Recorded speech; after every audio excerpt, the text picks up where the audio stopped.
नमस्कार, आदाब। आप देख रहे हैं जेड लाइव टीवी। शुरू करते हैं खबरों का सिलसिला। जनपद बुलंदशहर के कोतवाली शिकारपुर का मामला। नाबालिग बेटी निकली माता पिता की हत्यारी। कत्ल से पहले कातिल बेटी ने माँ बाप के दबाए थे पैर। दूध में नशे की गोली मिलाकर माँ बाप को किया बेहोश। बेहोश की हालत में नाबालिग बेटी ने सिर में कुल्हाड़ी से वार कर दिया माँ बाप का कत्ल। कुछ अवैध संबंधों की भी बात इसमें निकल के आई कि मृतक जो है उसके भी कुछ अवैध संबंध।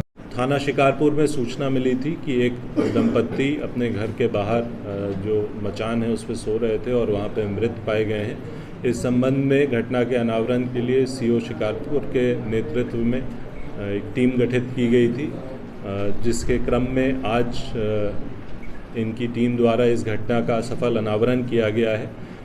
इसमें ये बात प्रकाश में आई है कि जो दंपत्ति थे उनकी जो सबसे बड़ी लड़की थी, जिसकी उम्र लगभग 15-16 वर्ष के करीब है, उसके द्वारा ही इन दोनों की हत्या कर दी गई। जब इससे पूछताछ की गई तो ये बताया गया कि इसके अन्य लड़कों से बात जो होती थी उसको लेकर इसके माता पिता नाखुश रहते थे और इसकी कई बार मार पिटाई करते थे, जिससे ये काफ़ी दिनों से क्षुब्ध थी। इससे पूर्व भी इसने एक बार प्लानिंग करी थी, हालांकि उस समय ये सक्सेसफुल नहीं रही थी। घटना वाले दिन इसने 20 नशे की गोली मंगवाई और इनके खाने में मिला दिया, जिसके बाद ये लोग बेहोश हो गए। उसके बाद इसने एक छोटी कुल्हाड़ी से उसके पिछले हिस्से से इनके सर पर वार किया, जिससे कि इन दोनों की वहीं मौके पर मृत्यु हो गई। और उसके बाद घर में बाहर से ताला लगाकर ये पड़ोस के घर से अपने घर में अंदर जाकर सो गई। और उसके बाद फिर सुबह इसी ने अन्य लोगों को सूचना दी कि घर में ऐसी ऐसी घटना हो गई, कोई अज्ञात लोग इसके माता पिता को मार गए हैं। घटना के बाद इसने जो वेपन था उसे पास में ही एक भूस के ढेर में छुपा दिया था, जिसको जहाँ से कि इसकी निशानदेही पर ये वेपन बरामद कर लिया गया है।